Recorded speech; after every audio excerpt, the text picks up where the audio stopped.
After the 16th century, large numbers of Jews expelled from Western Europe migrated in two main directions, eastward to Poland and southward to the Ottoman Empire on the eastern Mediterranean coast.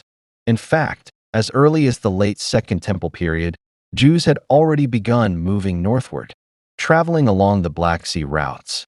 They reached Crimea and then spread into Ukraine, Russia, Lithuania, and Poland, where they established many ancient and stable Jewish communities. At that time, these regions were relatively friendly toward Jews and had not yet developed the systematic discrimination and persecution seen in later centuries. Among them, Poland was the most welcoming.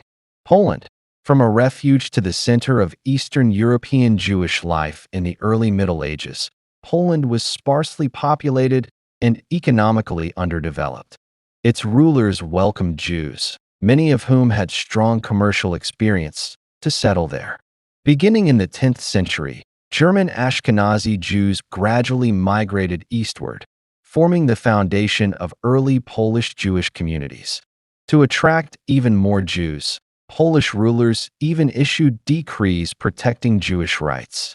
For a long period, Poland became the most important refuge for Jews fleeing persecution in Western and Northern Europe. By the mid-17th century, the Jewish population in Poland had reached 500,000, making it the largest Jewish community anywhere in the world. They enjoyed a high degree of autonomy, and their religious and cultural life flourished. During this time, Jews from Germany blended German, Hebrew, and Slavic languages, creating a unique language, Yiddish. Written with the Hebrew alphabet and grammatically close to German, Yiddish soon became the mother tongue of Eastern European Jews and was later brought to the United States by immigrants. A defining feature of Polish Jewish culture was its deep commitment to religion and scholarship. Talmudic academies existed in nearly every town, and almost every family had someone devoted to religious study. A contemporary scholar wrote, "Of all the Jewish settlements in the world, nowhere values the Torah and the Talmud as highly as Poland."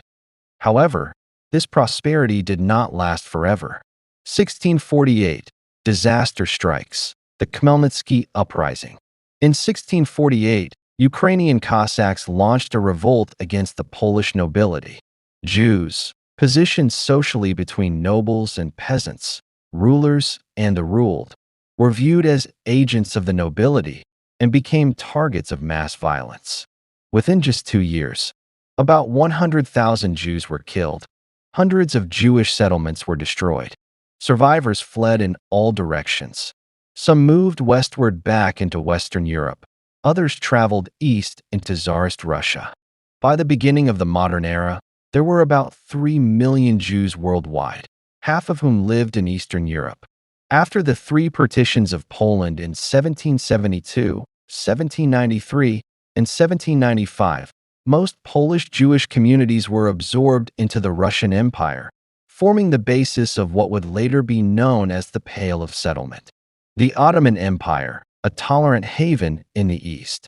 In stark contrast to the harsh anti-Jewish policies of Western Europe, the Muslim Ottoman Empire showed remarkable tolerance and hospitality toward Jews. Beginning in the 16th century, especially after the expulsion of Jews from Spain in 1492, about 100,000 Jews and conversos, Marranos, poured into Ottoman territories. The sultans not only opened their gates, but also granted Jews numerous privileges: freedom to maintain their religion, the right to live in concentrated communities, recognition of communal self-governance. Jewish life quickly revived, and the Ottoman Empire became a new center of Jewish religious and cultural activity. Many Jews even rose to great prominence. For example, Gracia Mendes, a Jewish woman from Portugal, built a vast international trading network in Istanbul and supported charitable causes. Her nephew, Joseph Nasi, became a close confidant and diplomatic advisor to the Sultan, taking part in major political decisions. In gratitude, the Sultan granted him a large tract of land in Palestine. A Bohemian official visiting in the 16th century wrote in his diary, In every Turkish city, one finds countless Jews from many lands, speaking different tongues, yet united. Jews never allow one of their own to become a beggar. They always support each other. Thus, the Ottoman Empire became another golden refuge for the Jewish people, second only to Poland. The Netherlands, the most free Jewish home in Western Europe. Besides Poland and the Ottoman Empire, medieval Europe had one more unusually welcoming place for Jews: the Netherlands. Amsterdam was one of the few Western European cities that never expelled Jews. As a stronghold of Protestantism, it showed great tolerance toward Jews fleeing the persecutions of Catholic countries. Jews were allowed to settle freely, practice their faith, and even build synagogues, forming one of Western Europe's largest Jewish communities. Amsterdam became home to three major Jewish groups: Sephardic Jews from Spain and Portugal, Ashkenazi Jews from Central Europe, and various Jewish communities from the East. By the late 18th century, the Netherlands also produced one of the most influential thinkers in European history, Baruch Spinoza. His family had fled from Spain to Portugal and later to the Netherlands. Although Spinoza was expelled from the Jewish community for his unorthodox ideas, he continued his philosophical work while earning a living by grinding lenses, a job that damaged his health. He died at 45, but his writings transformed European thought and left a profound legacy.